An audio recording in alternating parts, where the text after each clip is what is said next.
and welcome to Amethyst Star Crafting. My name is Jane Allmark and I'm a UK independent Stampin' Up demonstrator. And today I thought that we would have some fun with the Gangs or Meer. It's a stamp set which you can get free with a £40 order.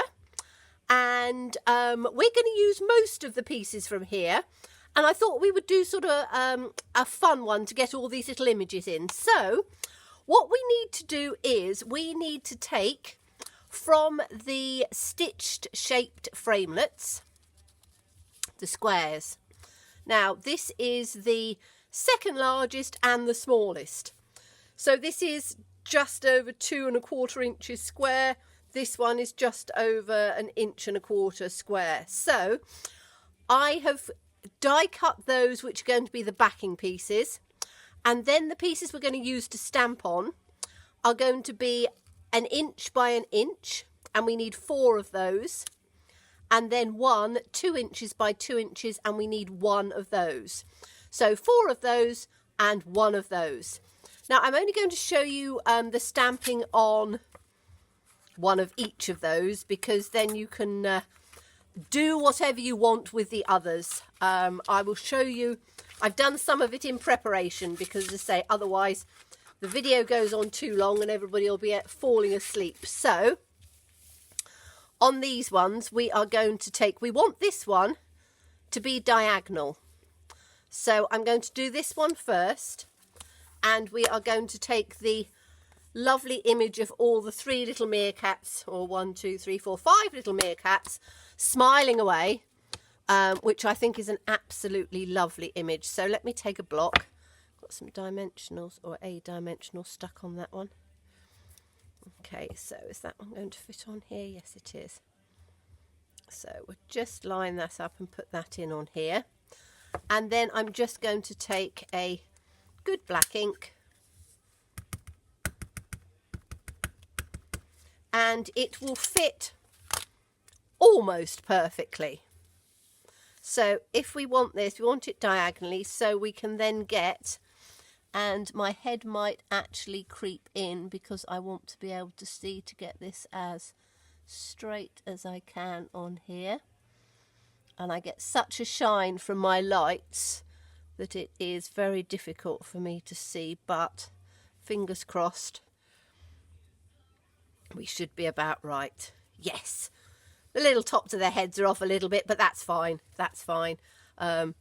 We could take them. Let me see if I can get them a little bit lower on the other side. And it's purely because my lights are in the way that I can't get it exactly where I'd want it. So let's see if I can. I am going to really get my head in on here, I think, because I need to try and get this so it is.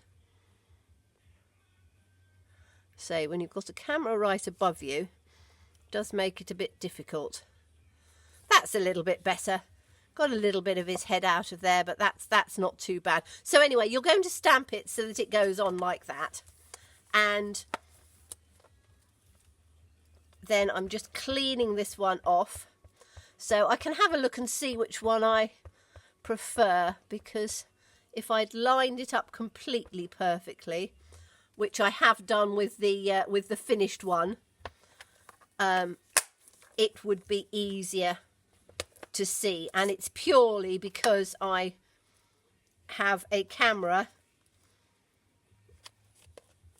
right above my head and my lights on, which makes it quite dazzling to do it, which you won't have. So there's me making my excuses. So am I going to take that side with that little bit of head off, or I'm going to get that side with, I think I'm going to have the original side actually, because that works reasonably well. I've got the little guy in the centre.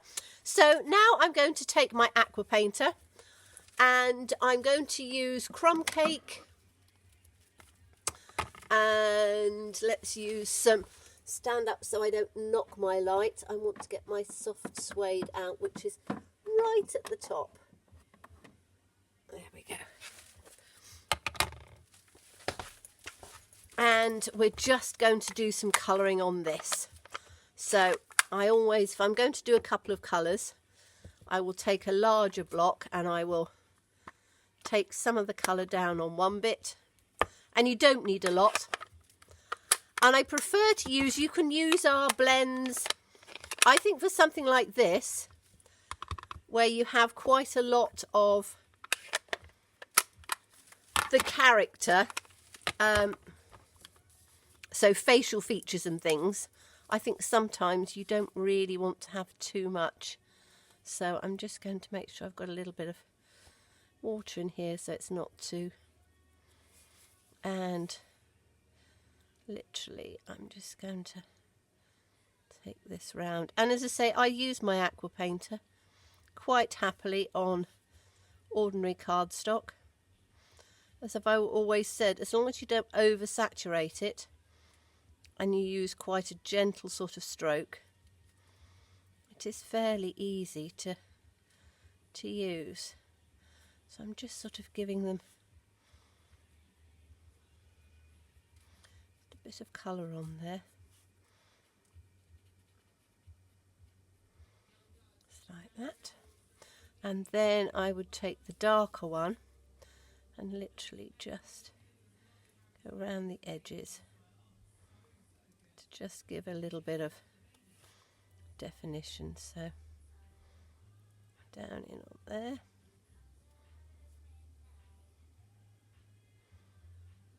Just down where there would be sort of natural darkness and shadow on there. A little bit up on here. And as I say, just work it round as you would colour it. I just enjoy using the aqua painter for a lot of these because it's quite a simple, easy way to work as well. So take this down on the edge on there. Okay, so that's basically one of them, and you carry on colouring it like that. I would put the bottom piece of here in Sahara sand or something of that sort of ilk, and as I say, just colour them in as you want. You can use your blends, you can use whatever you want. As I say, my favourite is the aqua painter, which I will clean the rest off. So you will then have your image that way round with your stitched border, and I have chosen, and then you are going to stamp some of the other images out. So if I bring on what I have already done, and we have, so that is my little centerpiece, and I've put it on, I've already put this piece on the stitch rectangle, and I used old olive. And then I have got this little meerkat like that. I chose that one. I chose two of the cacti, and those were coloured in as I've done in a previous video. So if you're subscribed to me, you'll have probably seen it. It's Granny Apple Green in the centre, and then Mossy Meadow just around the outside, which again brings it in. And then it was Melon Mambo in the centre with a tiny little bit of gorgeous grape just at the bottom of the flower to just bring it out a bit. And then I've done one of the little lizardy, gecko-y, whatever they're called, little funny little creature. And with that one again, I did it in Granny Apple Green, and then I took one of our Stamping Right markers in the Melon Mambo and just did the little spots on him. So whether he's spotty or not, I don't know. So we're going to stick this on now so you can see how I line it up. So this is the 1 inch by 1 inch. Remember the little inchies that we used to do and send? And because this is 1 1/4 or 1 and whatever it is, it's over, you can line it up with that stitched inside and it will fit just inside on there. Now you can put it up with dimensionals. As you know, I try not to over dimensionalize. So now we can start putting it together. Now I have used a piece of the old olive as the back. And I wanted that sort of orangey feel. So the Designer Series paper is in fact from the birthday bonanza suite, and it's this one, and it's the orange paper there. So that's the paper that I've used, but you can use whatever paper you want, whatever colours you want. So we are going to start with putting the corner pieces on first, because then they will fit. So I've got to work out whether I think I want it that way around, although we should have the little gecko looking inwards, shouldn't we, rather than outwards. So if that goes there, that goes there. That one will go there, and that one will go there. That's better. Yes, I'll do it like that. Okay, so again, I'm going to do it with glue. You can do it with dimensionals if you want to.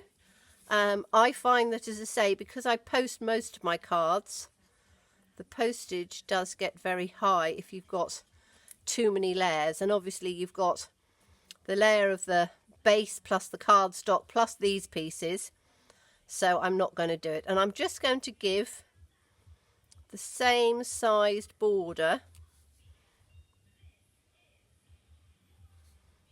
So 1/4 of an inch in from the side to try and give that border the same sort of look. So we'll take both of these pieces in, and again try and take it so it's 1/4 of an inch from the side.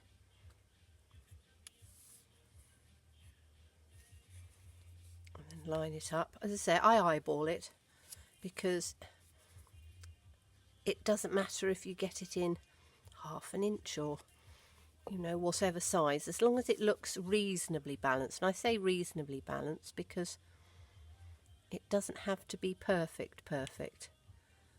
I'm somebody who, you know, I love crafting and I don't always get it perfect.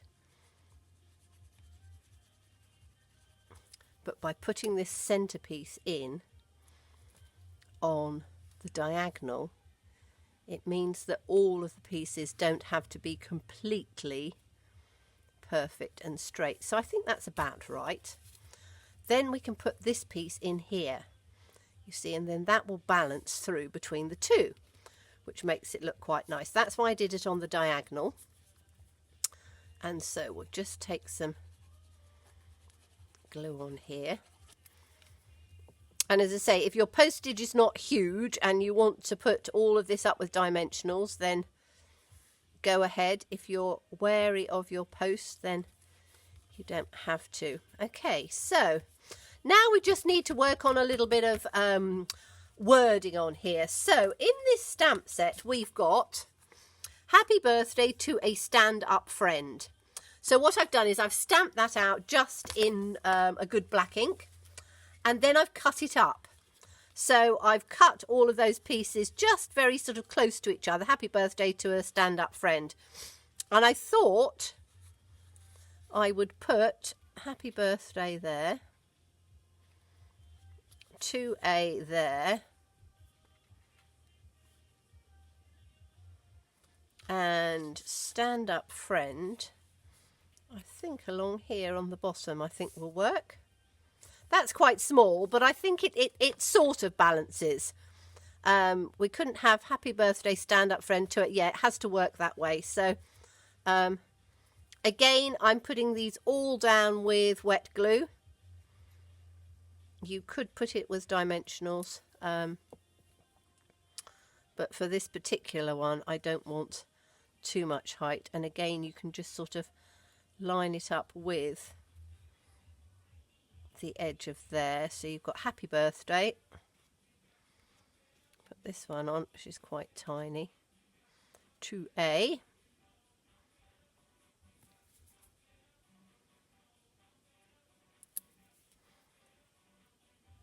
Whoops, on that side. So to a, just about in the middle, and so it looks a little bit closer maybe. Yeah, I think about like that. And then stand up friend can just go in on the centre.